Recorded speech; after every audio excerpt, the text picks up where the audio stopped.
sınavı yaptığımız yerde herhangi bir sıkıntı çıktığı zaman bunu öncelikle bina sorumlusuna söyleyeceğiz.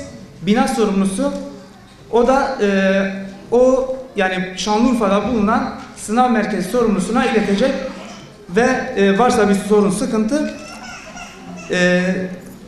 inşallah gereği yapılacaktır.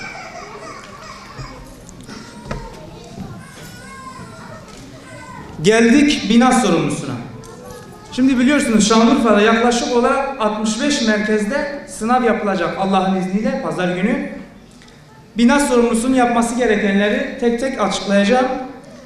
Bina sorumlusu sınavın yapılacağı binanın en yetkili kişisidir. Sınavdan önce sınav yapılacak binayı ziyaret ederek bina hakkında bilgi almak ve bina salonlarını gözden geçirip eksikliklerin tespiti ve bu eksikliklerin giderilmesi için gayret göstermek. Yani mümkünse sınavdan 1-2 gün önce, yani yarın cuma veya cumartesi günü işte sınavın yapılacağı binaya gidecek, oradaki yetkili kişiyle görüşecek, iletişim numarası alacak. Hani pazar günü gittiği zaman o sınavın yapılacağı yerde kendisine bir muhatap bulabilsin. Genellikle ilkokul ve ortaokullarda 2 tane bina oluyor.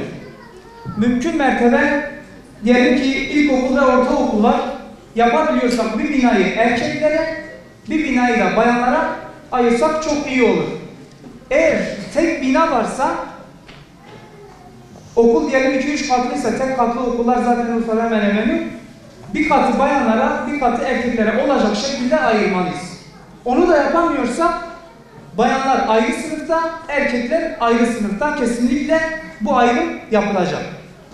Ve yönlendirme levhaları da diyelim ki alt katta okul 4 katlı, 2 kat bayan, 2 kat erkek olacak şekilde birinci ve ikinci kategoriler, diyelim ki birinci katta yapılacaksa oraya birinci ve ikinci kategori diye levhalar, yani ilanlar A4 kağıdına çıkaracağız, bunları oraya asacağız ki adaylar geldiği zaman, sınava girecek adaylar geldiği zaman yerlerini kolayca bulabilsin.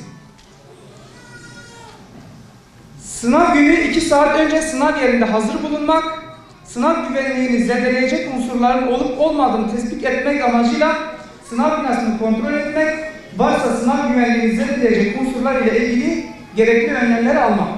Yani sınavdan 2 saat önce gitmesi, orada oluşacak herhangi bir olumsuz sonucu, mesela diyelim ki binanın ısıtmasıyla alakalı, o gün hava soğuk olabilir örneğin, ya da bir sınavın yapılacağı yere yakın herhangi bir düğün ya da bir gürültülü bir ortam olabilir. Ondan dolayı erken gidip oradaki herhangi olumsuz şeylerin giderilmesi iyi olur. Şu kalem, silgi ve kalem tıraşın sınav salonuna getirilmesi iyi olur.